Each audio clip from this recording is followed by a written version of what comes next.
el mundo iba a tener que aceptar un único criterio, instituciones que le dieran forma tanto en la parte política como en la parte eh, social, económica, etcétera, donde la gente ya no iba como antes, o los países ya no iban a determinar el rumbo que iban a seguir de acuerdo a sus experiencias, etcétera, sino que ahora era el mundo, un mundo sobre todos ellos los que iban a determinar qué era lo que los países iban a adoptar en cuanto a la política, por ejemplo, económica, social, educativa, cultural, etcétera, ¿no?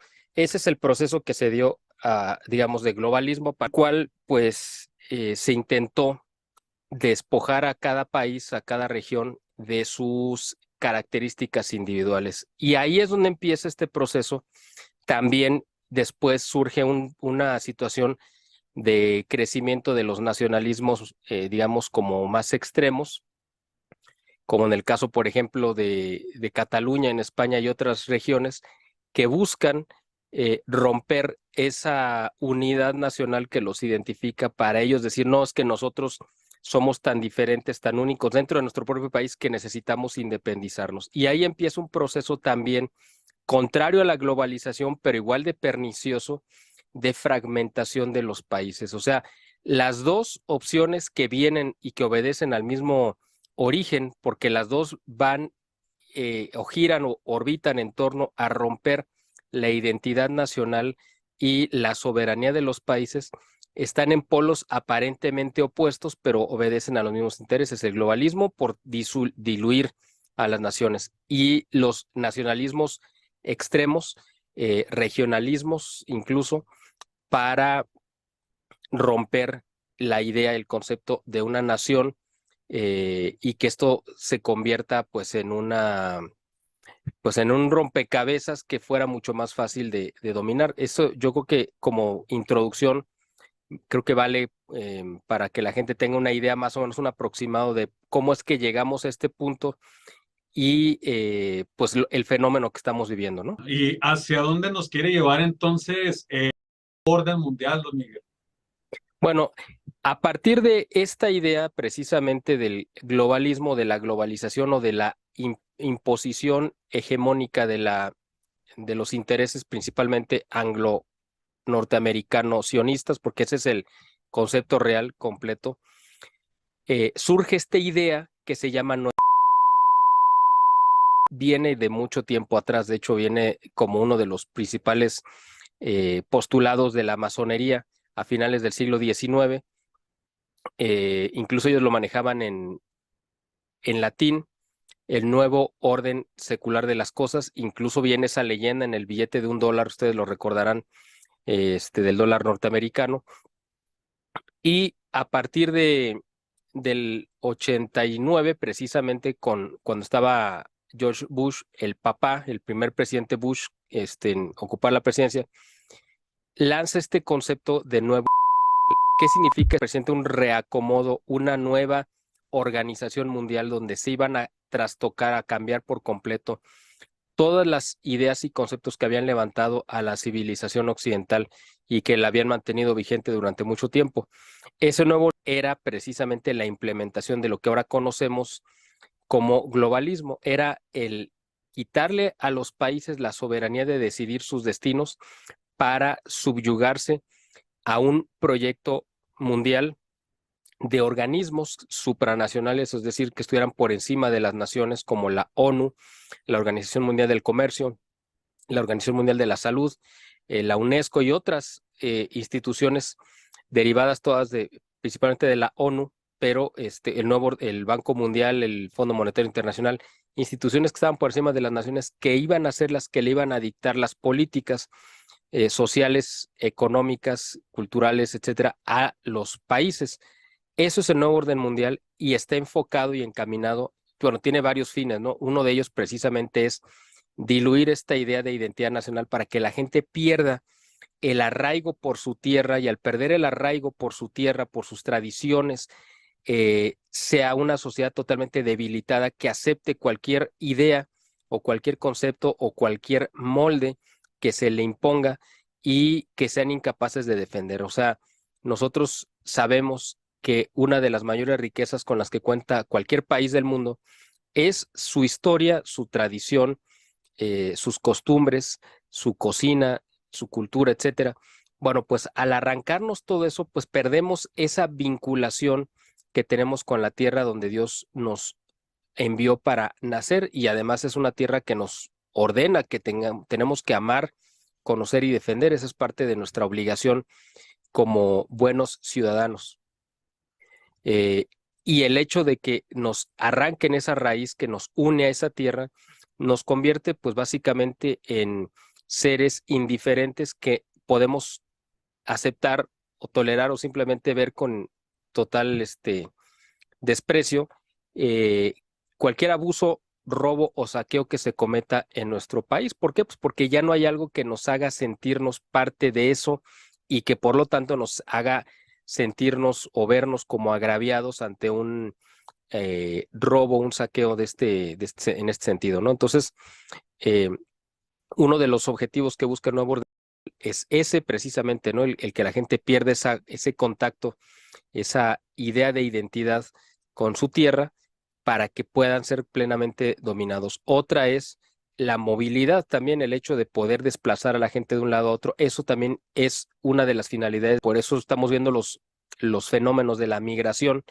donde lleguen gente en olas muy grandes, ¿no? En cantidades muy grandes de población, a invadir literalmente otros territorios y llevar nuevas costumbres que les son totalmente ajenas e imponer generalmente costumbres que son no solamente diferentes, sino hasta hostiles con las ideas de los países que los reciben. Esto es un fenómeno que estamos viendo marcadamente en Europa respecto a la población africana que está llegando en hordas a invadir, ¿no?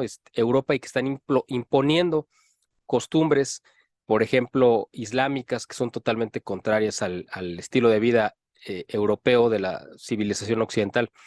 Y eso destruye por completo las sociedades, ¿no? Otra de las propuestas o de los fines que busca el nuevo orden mundial, y yo creo que es el peor de todos, es el de la despoblación. Perdón, es decir, ellos consideran, porque para entender esto y por qué están buscando estos fines, porque si se dan cuenta, no estamos hablando, hasta ahorita no hemos hecho ningún recuento de alguna acción positiva. Es decir, si dijéramos, bueno, es que el nuevo orden mundial trae algunos inconvenientes, pero trae como bueno esto y esto y esto. Aquí no hemos tocado ningún tema positivo. ¿Por qué? Pues porque no lo hay. El nuevo orden mundial está inspirado netamente pues básicamente en un postulado diabólico, satánico, de destruir la civilización occidental. No está buscando destruir la civilización o digamos la cultura budista, ni la musulmana, mucho menos la judía, ni cualquier otra, o las chamánicas o politeístas que pueda haber en la India. Es decir, no, la finalidad única es destruir la idea, el concepto del cristianismo occidental, que es el que ha llevado a la civilización, aparte de la civilización que ha estado bajo su influencia, a lo más alto y a los mayores logros técnicos y científicos, ¿no? Y culturales. Por eso es que el nuevo orden mundial está enfocado en destruir exacta y precisamente esa civilización occidental cristiana. Y como es una inspiración diabólica, buscan destruir la principal obra de la creación, que es el ser humano. Por eso es que una de las finalidades, la más importante quizá del nuevo orden mundial, es la despoblación. Para conseguirlo, han buscado diferentes métodos.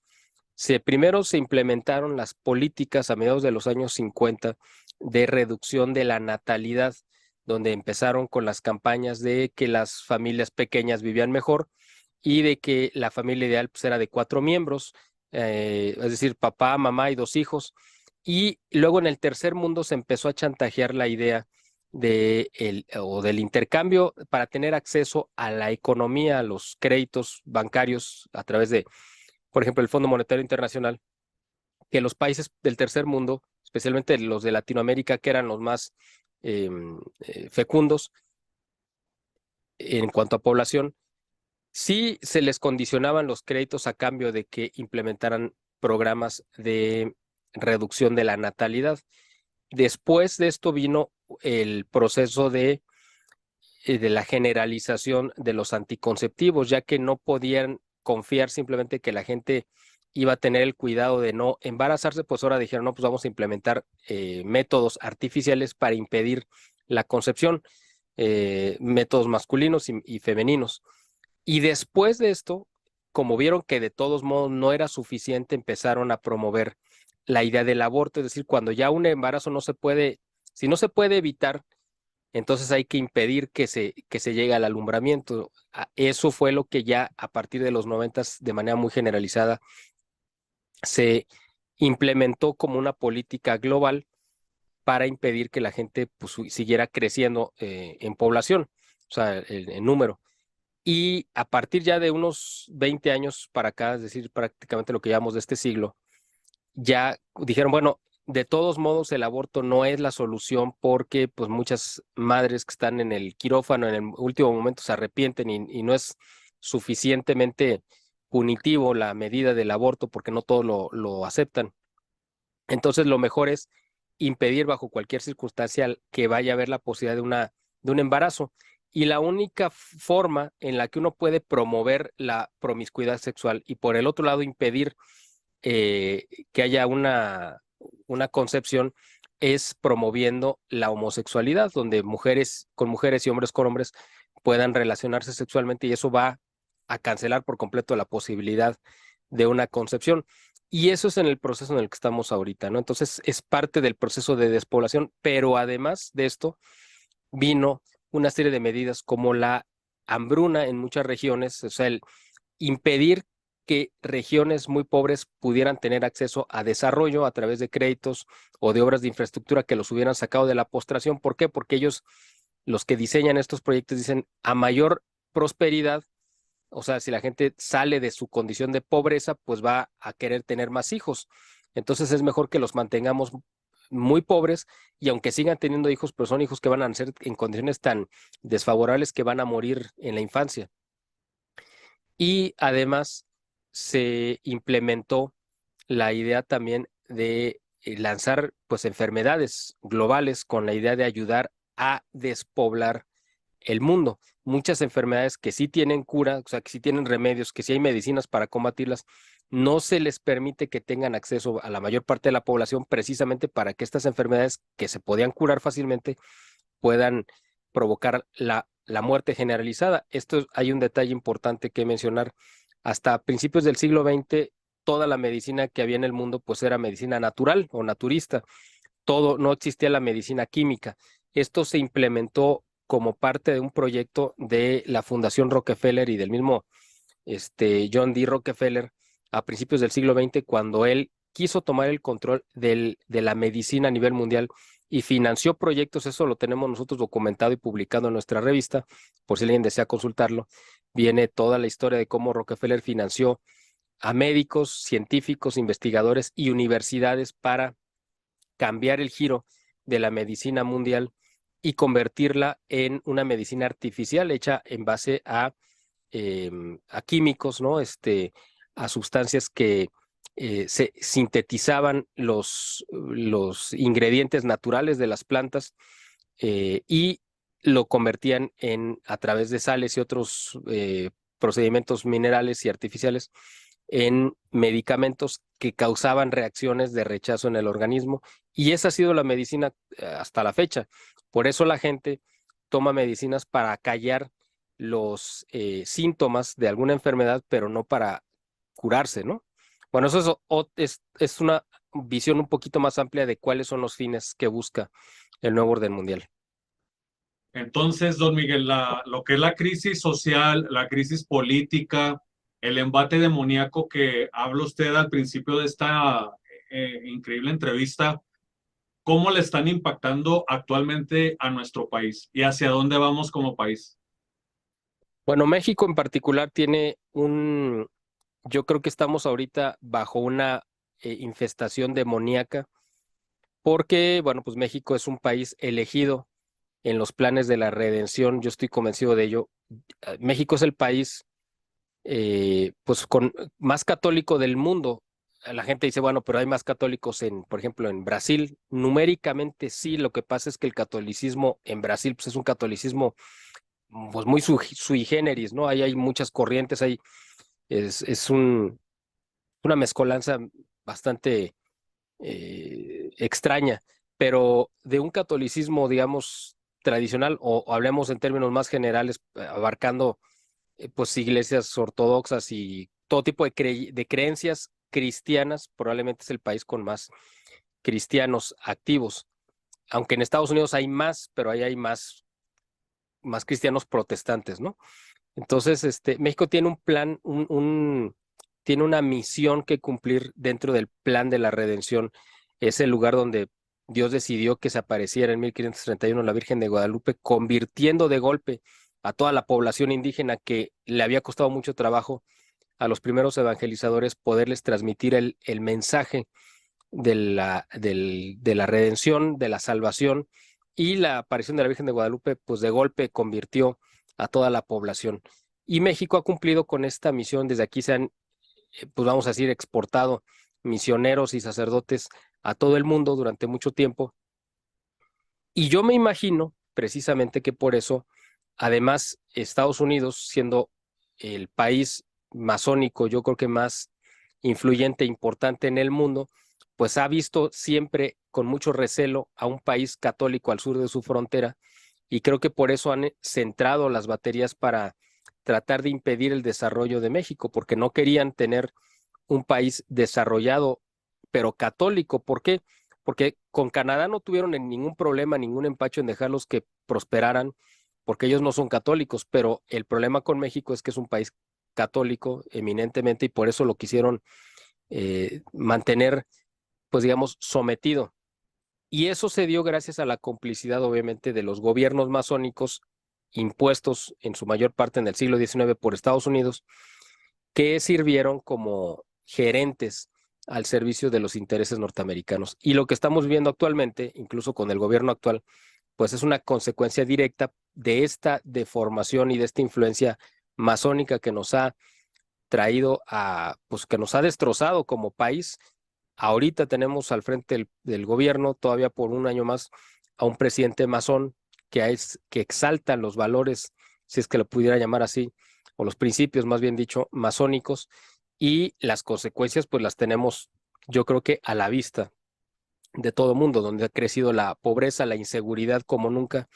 Pero esto es un problema espiritual más que político y más que económico. El hecho, por ejemplo, de que el narcotráfico se haya convertido en una creencia religiosa que hace sacrificios humanos, regresando a lo que teníamos antes de 1531, o incluso antes de 1519, cuando llegaron los españoles y empezaron a erradicar los sacrificios humanos. Esta regresión de 500 años que los narcos están haciendo, ofreciendo las víctimas a los demonios, esto ha propiciado una infestación diabólica como nunca antes la habíamos tenido en nuestra historia. Y además, a partir del 2007, cuando se legaliza el aborto en la Ciudad de México, también esto impacta directamente en la cuestión de la seguridad. Ahora, a partir de la semana pasada o principios de esta, que la Suprema Corte despenalizó el aborto en todo el país, pues vamos a ver, desgraciadamente, creo yo, no lo digo como una profecía, porque no soy profeta, pero sí lo digo como me imagino que como una consecuencia lógica, que va a venir un incremento en la inseguridad, en la delincuencia y en todos los crímenes de alto impacto. ¿Por qué? Pues porque le estamos abriendo las puertas, portales a entidades demoníacas que van a entrar a destruir lo que queda todavía de nuestro país. Y esto se tiene que combatir, creo yo, y estoy convencido de ello, y siempre lo he dicho, espiritualmente. Y en este sentido, pues ustedes también tienen una labor muy importante que cumplir. ¿Considera que a lo mejor sí, en lugar de ser la señora Claudia Sheinbaum, fuera Marcelo, fuera Xochitl, esto no se va a detener? ¿O cree que alguno de ellos diga, no, pues sí, mi corazón está convertido al cristianismo? Yo creo que si hubiera sido la candidata, si el candidato hubiera sido Marcelo Ebrard, o si fuera la próxima presidenta Xochitl Gálvez o Claudia Sheinbaum, realmente no creo que hubiera habido ninguna diferencia, porque básicamente están plegados desgraciadamente al mismo sistema. De hecho, el mismo Marcelo Ebrard, pues fue el que legalizó el aborto en el año 2007 en la Ciudad de México. Claudia Sheinbaum, pues también es una declarada abortista y ella, si está en su poder, va a generalizar o legalizar o promover, ya está legalizado, pero lo va a promover el aborto y el feminismo y todo el avance de toda esta agenda de destrucción. Xóchitl Gálvez, pues ella también ha declarado lo mismo. No creo que ella tuviera, ella por su cuenta, la intención de revertir algo de esto. En el caso de ella, pues lo único que veo quizá como una pequeña ventana de esperanza es que hay mucha gente que está en torno a ella, que es gente provida y que es gente que no comparte la ideología de género, que me imagino que la van a presionar o la van a acotar para impedir que avance en esta agenda, creo yo, si llegara a quedar, porque además ella llegaría con un margen de maniobra política muy estrecho porque no sabemos si va a controlar la mayoría en la oposición, pero aunque así fuera, de todos modos, la oposición, pues ahorita es como un Frankenstein está armado, es de diferentes cuerpos, están unidos. Es el mismo fenómeno que vimos en Morena, cuando en Morena en el 2018 se juntaron muchas corrientes y grupos políticos irreconciliables con tal de impulsar la candidatura de López Obrador para que llegara. Y una vez que llega, eran tan disímbolos que se empezaron a destrozar entre ellos y ahorita vemos las consecuencias, ¿no? Y acá en el caso de Xóchitl Gálvez, yo no sé si vaya a pasar lo mismo, pero efectivamente, pues juntar un PAN con un PRD, con un PRI, que han sido enemigos históricos desde siempre, para impulsar un proyecto en común, pues ahorita están muy hermanados, muy armónicos, pero una vez llegando al poder, pues van a querer ellos ejercer o tener acceso único a ese poder y yo creo que va a venir una confrontación fuerte.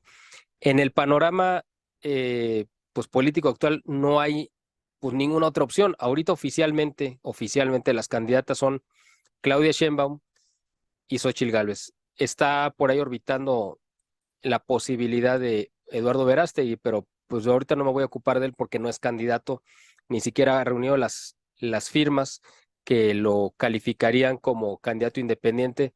No sabemos si lo vaya a hacer o no.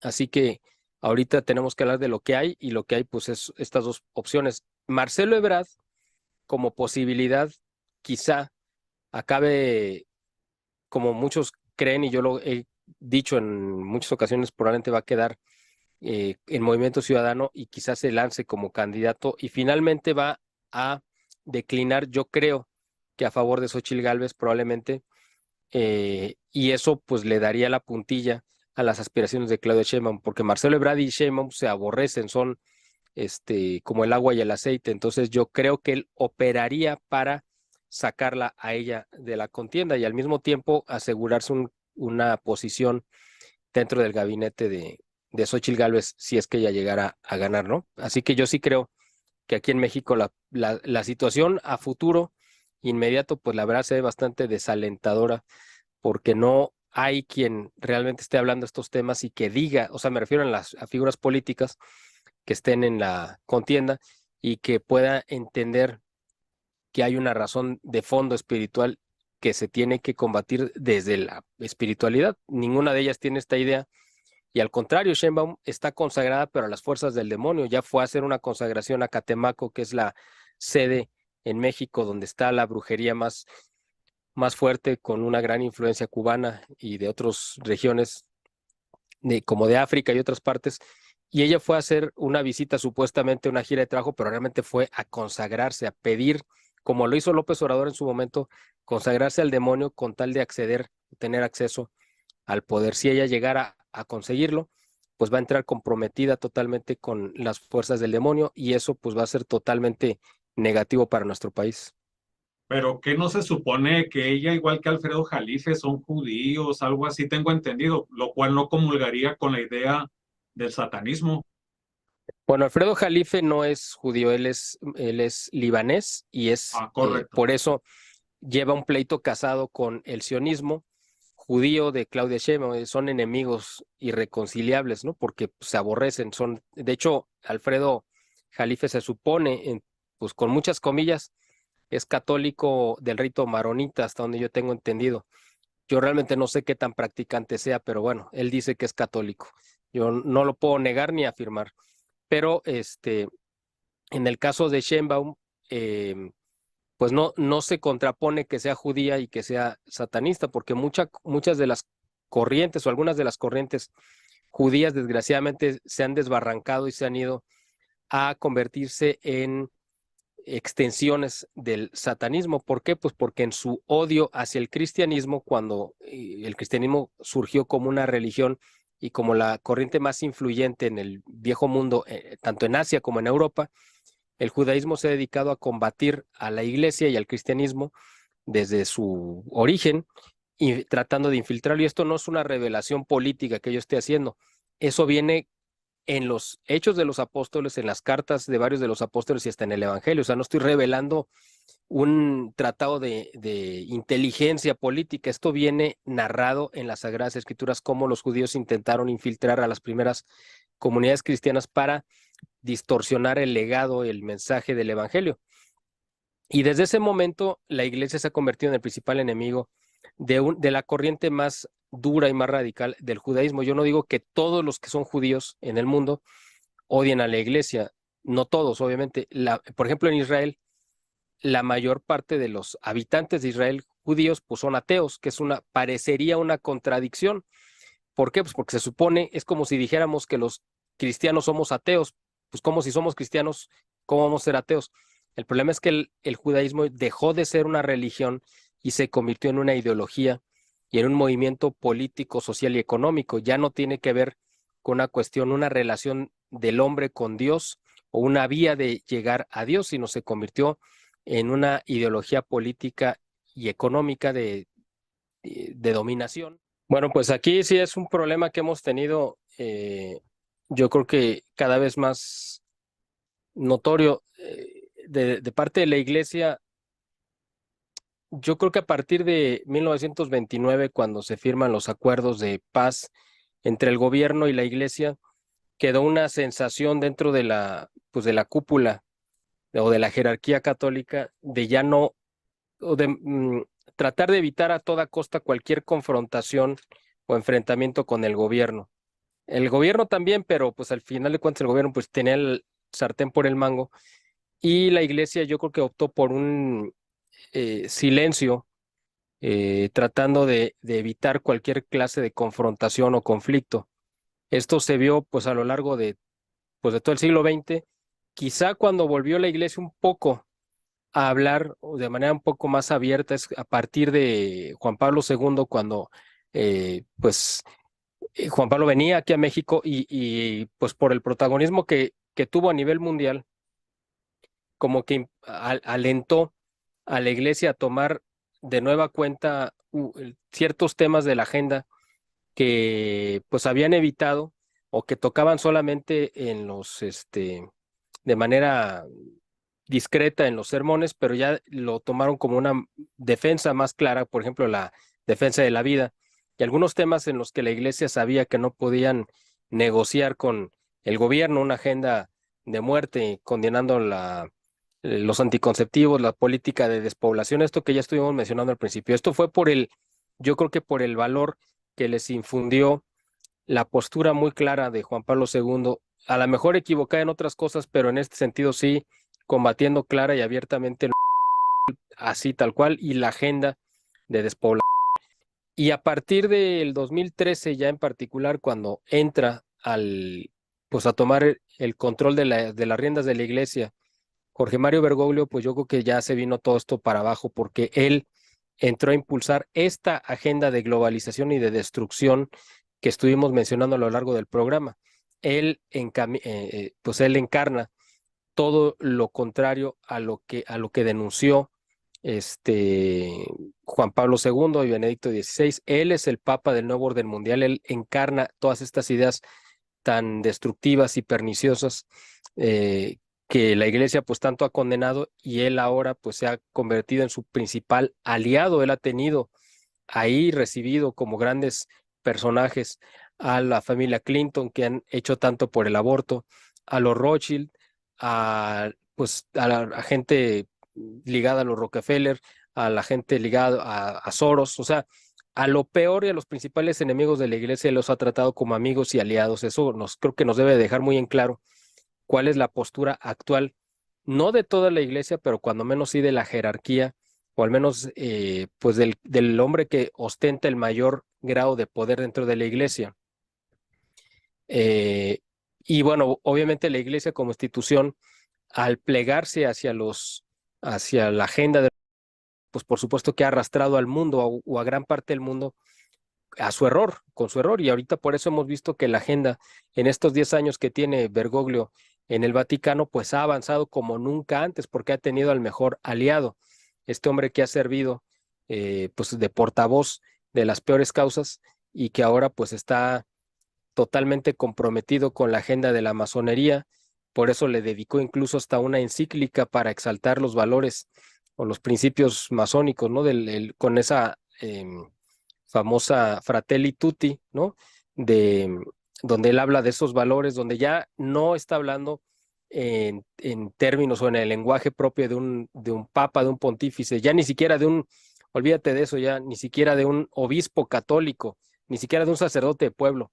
Simplemente él está hablando como un hombre de empresa, como un hombre de instituciones mundiales, donde Dios no tiene cabida, ¿no? Y todo es parte de la hermandad universal.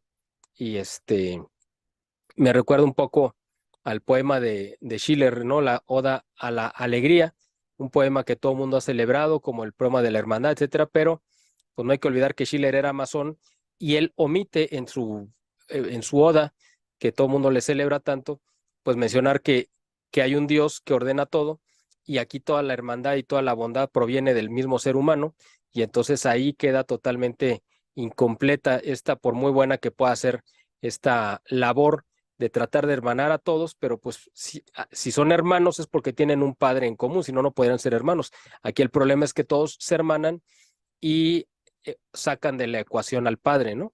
Entonces acá con Bergoglio pasa lo mismo y yo creo que ese es el problema que tenemos actualmente en la iglesia. Ahorita debería ser la voz que debería estar marcando mucho más, de manera mucho más contundente, cuando menos aquí en México, todos los desastres que están sucediendo. Pues ahí en Ciudad Juárez precisamente estuvo de obispo auxiliar y luego titular el cardenal don Juan Sandoval Íñiguez antes de ser nombrado arzobispo de Guadalajara. Allá le tocó a él vivir una realidad muy diferente a lo que había vivido aquí en Guadalajara cuando había sido rector del seminario, y yo creo que allá su voz también se escuchó de manera contundente. Ahí en Ciudad Juárez estuvo Bergoglio también, o sea, curiosamente escogió ir a esa ciudad para tener un encuentro fronterizo y bueno, pues vino también, cuando vino a exaltar todas esas figuras que habían ya sido arrojadas al basurero de la historia, como Samuel Ruiz, condenado en su tiempo por Juan Pablo II, y que él vino a sacar del basurero de la historia para ponerlo como ejemplo a todos los obispos mexicanos. Así que yo creo que pues el decaimiento de la labor de la iglesia de denunciar, de anunciar y denunciar, pues se nota en toda esta falta de espiritualidad, en este vacío espiritual que hay en la sociedad mexicana. Esta infestación demoníaca no hubiera sido posible si la iglesia hubiera cumplido con su papel del mal, como es su labor y en las oportunidades que la iglesia les ha presentado. En el caso de la iglesia ortodoxa, no tengo yo elementos como para saber cuál es la situación en la que se encuentran, pero pues yo creo que tienen una ventana de oportunidad. El problema que yo veo es que pues tienen un margen de impacto pues mucho más reducido y las sectas también aprovechan esta oportunidad que ha dejado la iglesia para ir ganando estos espacios. Aquí en Guadalajara tenemos la sede de una de las sectas más perniciosas, que es la Luz del Mundo, cuyo líder está justamente preso en Estados Unidos por abuso sexual y aquí se cuentan por decenas, si no es que miles, casos de abusos sexuales a menores, desde el abuelo, el padre y ahora este que está preso en Estados Unidos. Y curiosamente esta secta pues ha sido una aliada histórica del PRI y ahora es aliada de Morena. Es decir, pues ellos se juntan, como dice, Dios los hace y ellos se juntan.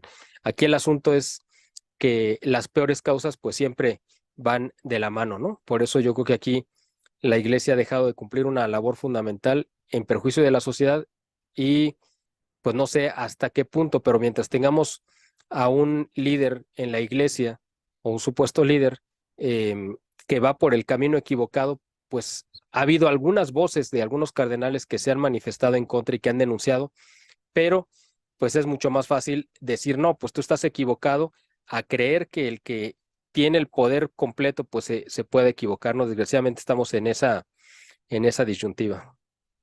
Que hay grupos políticos que lo ejercían, que eran sacrificios, lamentablemente no se publicaba tal cual. Sí, pues fue de las voces que señalaron esto y que yo creo que de los primeros que visibilizó esta situación terrible, ¿no? Que se dio allá en Juárez, que ahorita desgraciadamente ya se generalizó en todo el país y ahorita ya todo el país se ha convertido en una terrible, en una tremenda fosa.